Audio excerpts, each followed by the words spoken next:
question, where might Winward worship today? And if I'm really honest, I have no idea. And so in some ways, I'm not actually going to answer that question. I'm going to take some of his ideas and imaginatively stretch them in the context that we are in today and what I experience. So I offer this as a bit of a rumination on those things.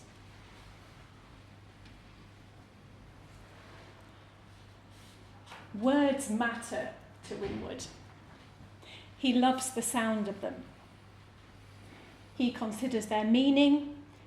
He chooses carefully, often communicating his most memorable ideas in couplets. James already mentioned them.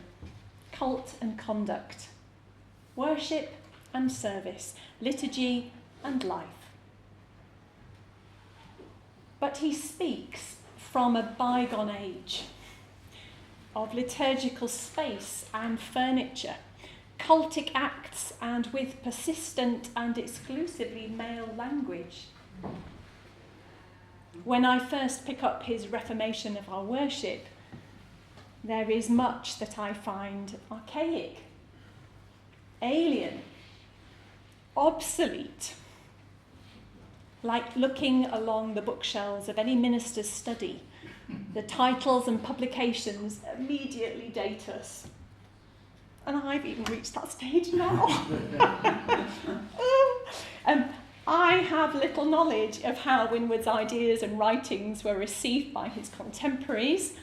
I know from a conversation with somebody who came a generation afterwards that there was a certain enthusiasm for his vision and an embrace of his liturgical reforms in those who trained at Northern Baptist College in the 1970s with then Principal Michael Taylor. And I think it's really interesting when we're considering Winward's desire to see cult and conduct, that it was Taylor that actually pioneered in some ways contextual training. So looking at that, but also have a passion for what does it mean to have liturgical worship. But what might Winward have to say to our Baptist worship today? We may struggle to see the point in raking up antiquated notions of cult and service from someone deeply influenced by an ecumenical movement that most contemporary Baptists, if we're honest, and we ask them, have never heard of. But if I listen carefully, if I listen generously, I hear the words of someone who is deeply passionate about his worship and the worship of the church. Someone who loves word and sacrament, taking seriously the responsibility to pass on a traditioning work. And we've heard that very strongly in what Angelise just talked about with Sam Reed, passing on a traditioning work, whilst looking to the future. Not that Winward's reforms are to hold the church hostage to an ideal, he argues, but to remind us of our freedom to move and to change as we respond to God's word and spirit. It is so easy to forget, he writes, the God we worship is on the side of that which is coming into being.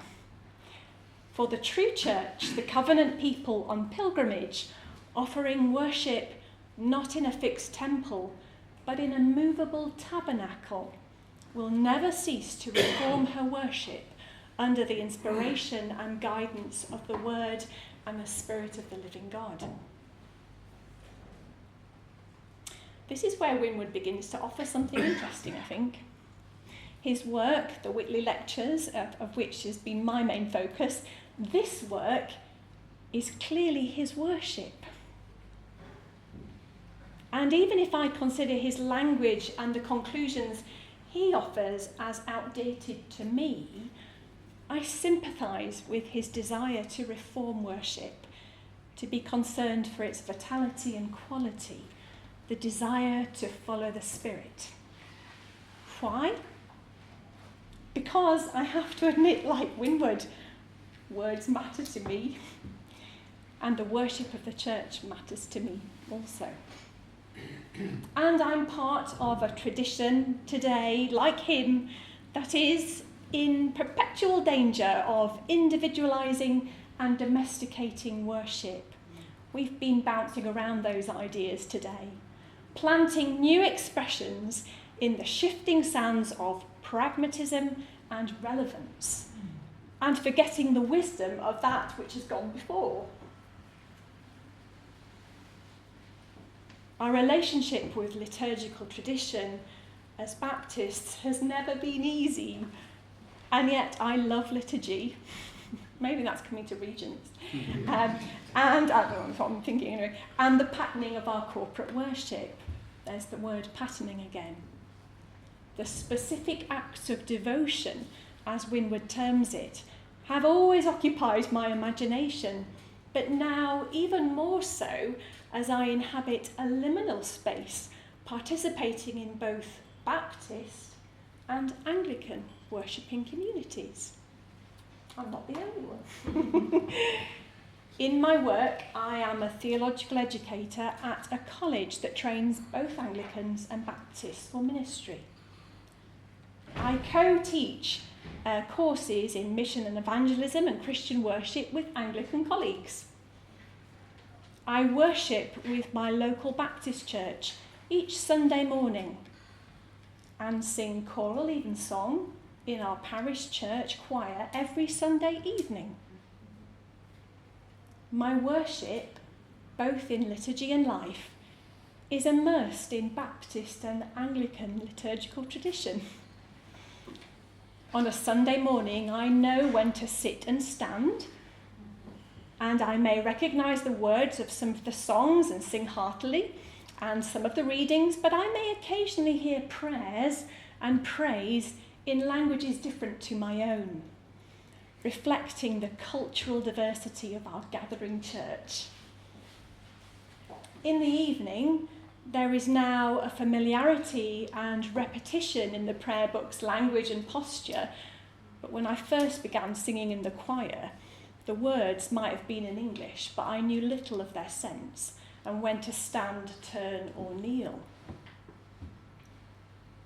Now I regard myself as sufficient, only sufficient, in both liturgical practices, and at home in neither. I sense that I am learning to live with Winward's idea of a covenant people on pilgrimage, offering worship on the way. There is familiarity with both, but also a sense of not belonging to either. I used to find this position unsettling, but now receive it as gift. It helps me to listen both ways. There is a wideness in God's mercy. There is a wider body to belong to, and I share with Winward a sense of being drawn out of his own local practice, which he so faithfully was part of, he said, for 25 years as he wrote the weekly lectures, and then reflecting upon that worship of this wider body in order that a rebalancing of word and sacrament might take place. Winward stands back and takes in the broad picture. We're called first and foremost to be worshippers. Worship sets the parameters of our whole lives. Worship is indeed the very means and ends of our existence as the church militant. Man's chief end is to glorify God and to enjoy him forever, so affirms the Westminster Shorter Catechism. And so we are called to attend to all our living as worship.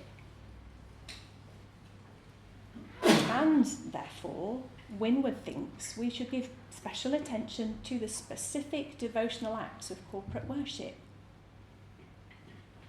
This sometimes appears as news to some of my ministerial students. When I begin the Christian worship module, which I just finished on Monday actually, it is always interesting to see the transition that some students make as the course moves on week by week. Initially, they come in, They begin with an attitude of relaxed confidence. That implies, I'm not sure what I'm going to learn in this module, but I don't already know. Kick back at the back with the laptop up. Surely this is obvious to anyone who's been a Christian for any length of time. Do I really need to spend time thinking on this? What is there to discuss? And this is likely a response from many Baptists today, I might say. Indeed, when I explained to someone one Sunday morning about me teaching a worship module, their response was, maybe I should join the worship group, by which they meant the musicians. Over time, some of the students begin to move towards a position that is more curious, reflecting on their context and self. They begin to ask more questions about why we do something a particular way and the relationship between what we do and what we believe. Little by little, there begins to be a shift in tone, sometimes discomfort. Perhaps some of the assumptions I've made are not so sure. Perhaps there is more to curating worship than choosing songs. Perhaps corporate worship has a greater bearing on the other elements of faith life together, more than I thought. For those that are able to make the turn, practice the theology, there is a dawning sense of possibility and freedom. We are shaped by this, and we can shape this. It's worth the wait. But not everyone makes the turn. My students are not alone in initially struggling with this. There is a problem with our free church thinking, which assumes heartfelt, authentic worship is not crafted, lest it be contrived and contained by human minds. Oh, the irony in seeking to free all things as worthy of use in our worship. We risk being unable to connect wholly with ordinary, and in doing so wipe our corporate memories and lose sight of the treasures in our shared heritage. Winward spots this difficulty, stuck in our doom loop, not able to grasp, on theological principle, the symbiotic link between cult and conduct, worship and service, liturgy and life. So, worship involves the whole of our lives. We know this. We sing this. 7 whole days, not 1 in 7. But that's where the challenge lies. If everything counts as worship, then nothing is especially orientated to worship. But all things can be utilised for our worship. No special words are needed, no special actions, space or posture. So the argument goes, what has brought liberty for our free church worship, that all things can be utilised, can sometimes allow a functional black and white thinking to flatten our liturgical imagination, and we can only perceive in 2 dimensions. We lose a sense of the polyvalent, creative and vital otherness of encounter, the 3-dimensional perceiving that makes visible, just for a moment, just for a fragment, the invisible Spirit of God. So how might we recover this openness to the possibility of ordinary things being more than we can see and imagine? Winward takes us back to our hermeneutical comfort zone, the biblical text. He presents us with the 2 New Testament Greek words, liturgia and latreia, liturgy and service, showing how they're used interchangeably in our English translation, but reminds us of their dual meanings and the parlance of the day. Service, latreia, latreia, as offering service, whether in daily life or ritual acts. Similarly, for liturgia, the term could refer to cultic activity or a service rendered by citizens of the state. The double meaning of these words can be recovered, Winward suggests, for our benefit, for they may helpfully reconnect for us the integrated nature of our worshipping life. Both our corporate worship on Sunday mornings and our weekday existence are one offering to God. There is a joining together of the one with the other. It's all worship service, says Winward, as inseparable as 2 sides of the pen. This is helpful for our contemporary space. There is no sacred secular divide, we tell ourselves, but many of us would recognise that in our operant lives, There is a certain disconnect between the ethical and the liturgical, and we've heard James already refer to that. Surely good works don't require good, regular corporate worship. Is gathering as church really necessary for my life to glorify God? I'm just flipping it round. Does what we do together in corporate worship really matter for our service in God's world? This train of thought appears from time to time in conversation and in social media posts of those who are responsible for running and resourcing gathered worship. It's the underlying question that we pose as we consider the multi-demands on our Sundays. And for many of our congregations who are monthly, fortnightly attenders, is the question even worth asking? Maybe. Does corporate worship really matter for our service in God's world? Winward seems to think it does. And he would go further, arguing not just for Sunday observance, but an infiltration of the holy throughout our lives.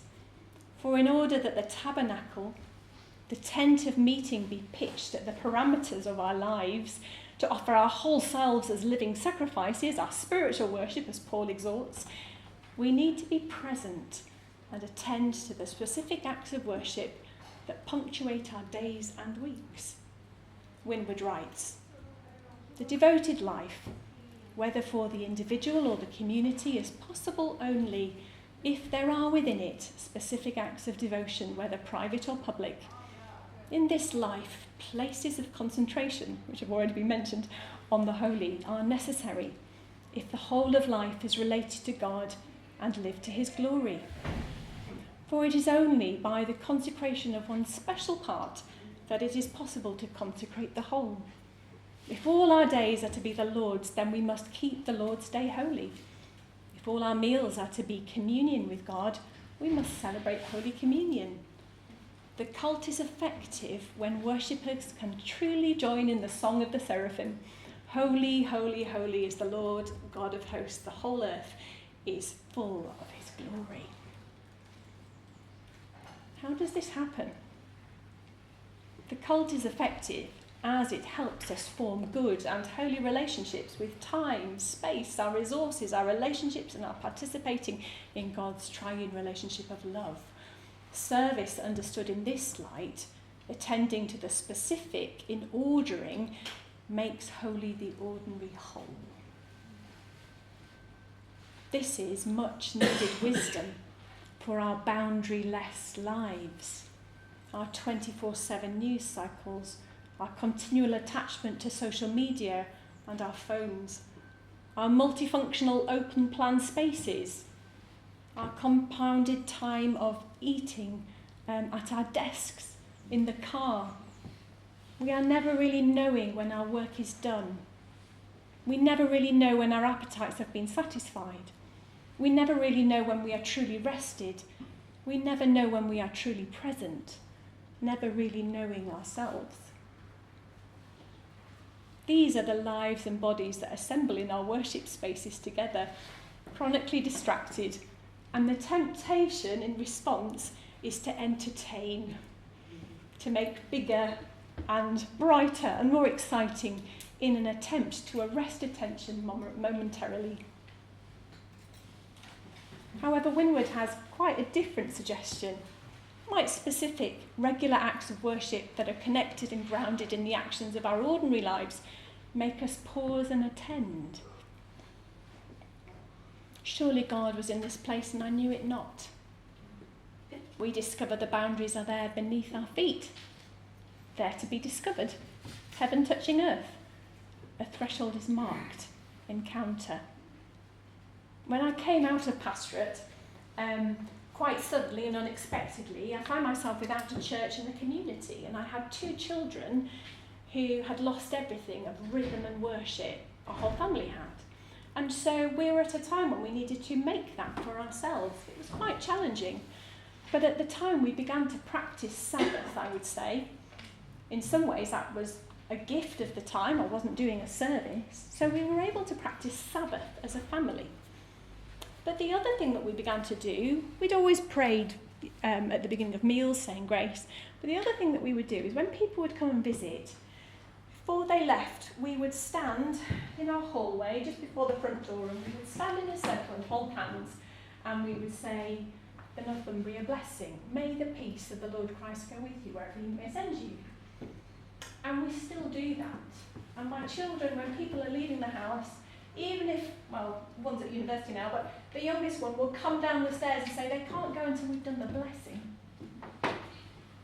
And what's interesting is it marks a threshold for us in our home, and it marks a moment with most people. So that's been my experience of encounter. Surely God is in this place. Sorry, am I being challenged because I'm moving around?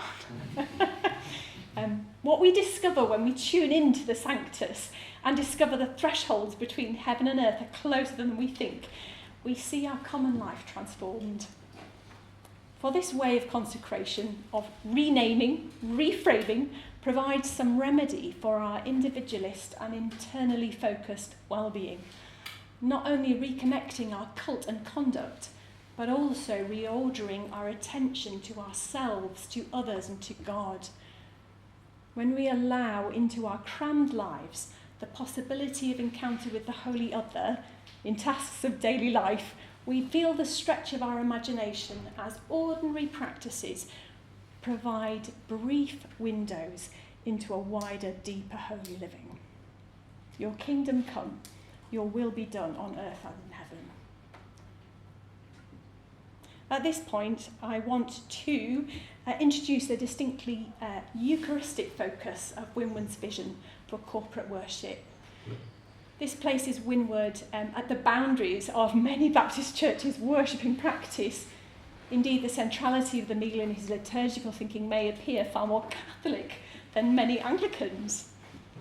If you'd asked me to read Winward 6 years ago, I probably would have missed much of his insight and wisdom in suggesting a greater prominence of the Lord's Supper. But 5 years ago, we experienced, or nearly 6, we experienced the COVID pandemic and a profound separation from one another. And I think this links in with what, James, you were saying about the body being present. Participating in communion over Zoom was particularly painful and, dare I say, a meaningless ritual for many Baptists. Certainly was for me. The significance of encountering the risen Christ for Baptists is experienced not merely through the bread and wine, but crucially in the visible and tangible presence of Christ's body of members. That's how I discern. Whilst our communion may have been relocated to our homes, there was for many of us a loss in the efficacy of our cult because we lost touch with each other.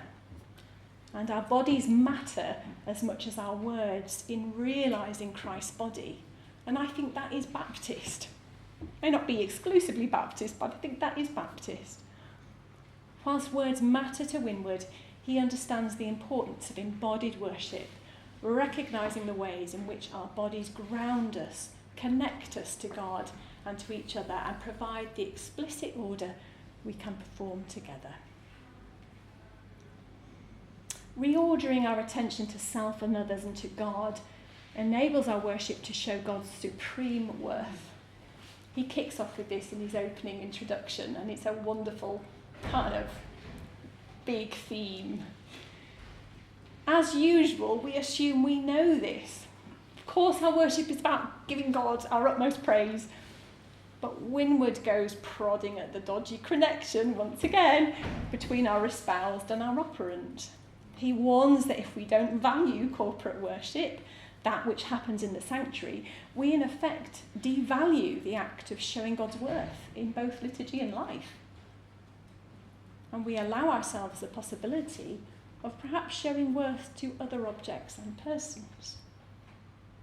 He calls this the tragic divorce of cult and conduct, when our corporate worship is overoccupied with how we conduct ourselves, thus becoming individualised, pietistic, inward-looking.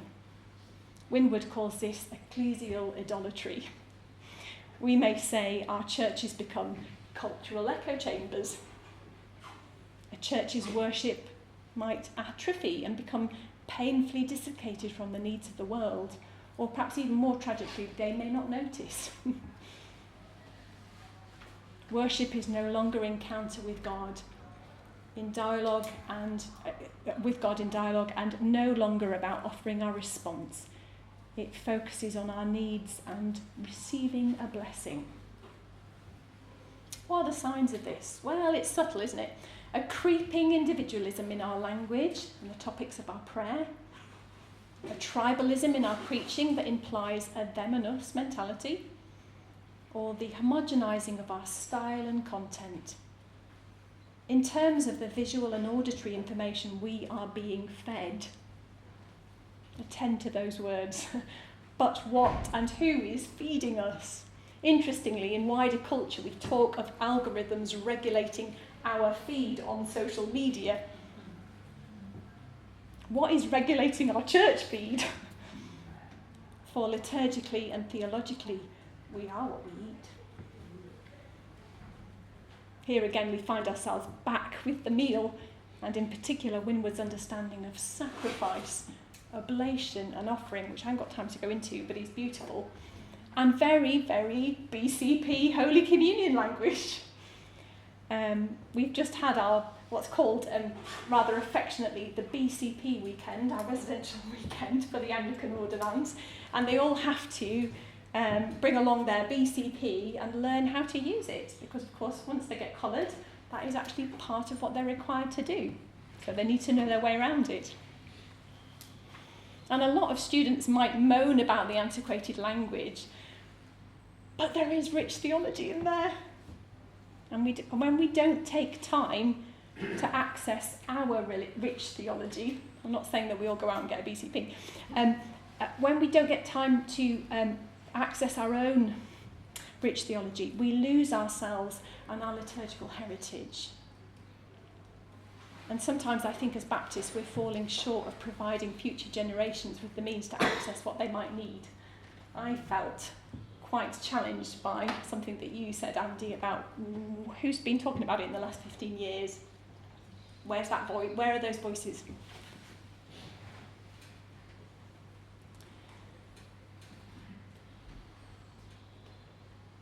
Liturgy is to be our servant, not our master, is Winward's argument. Winward says we avoid idolatry as we recover the practice of offering and sacrifice. Gathering to offer worship is not coming for a blessing, he warns. And this was long before the powerful narrative of personal wholeness and well-being had begun to dominate our thinking about mind, body, soul. To worship the living God is to offer up to God. It's not just about receiving. But maybe a positive development in our modern understanding of the body is our appreciation of embodied action that we've heard about today, and the ways in which they form and shape us, both physically and spiritually.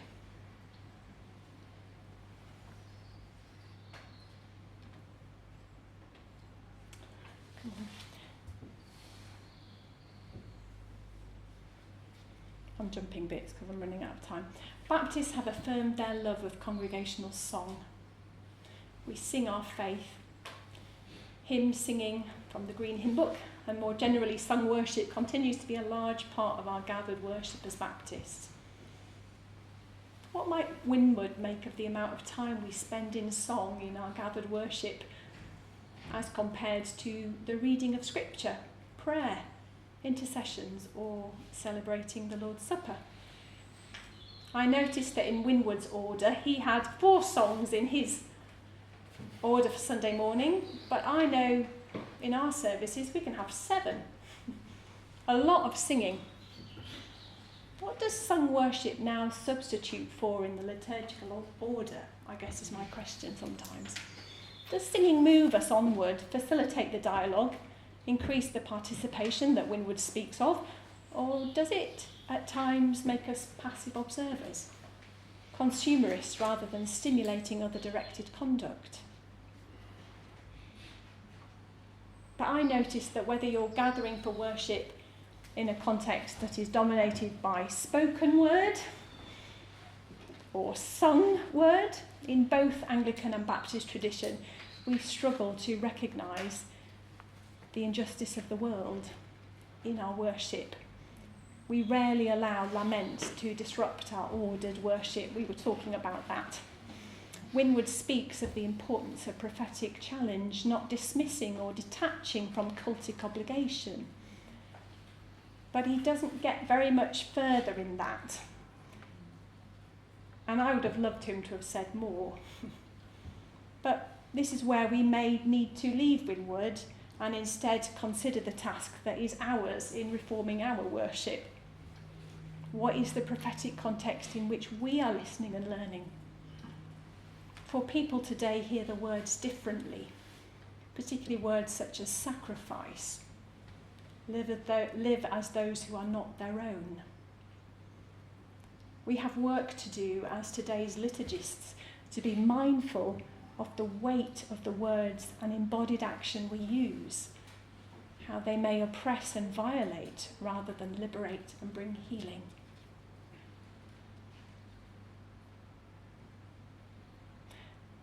So it may be that some of the themes we can explore and affirm in Winward's writings, and some we leave and go on the next generational journey. But I want to finish with some words of Winward that I'm sure we can all affirm. For it is in worship that we receive the vision, the inspiration, the guidance and the strength for living the holy life, which in turn is offered up to God in worship. Because worship is both the end of our existence and the only means whereby common life can be transformed and made holy. The Church must always be deeply concerned with the vitality and quality, the content and the ordering of her corporate worship. Thank you.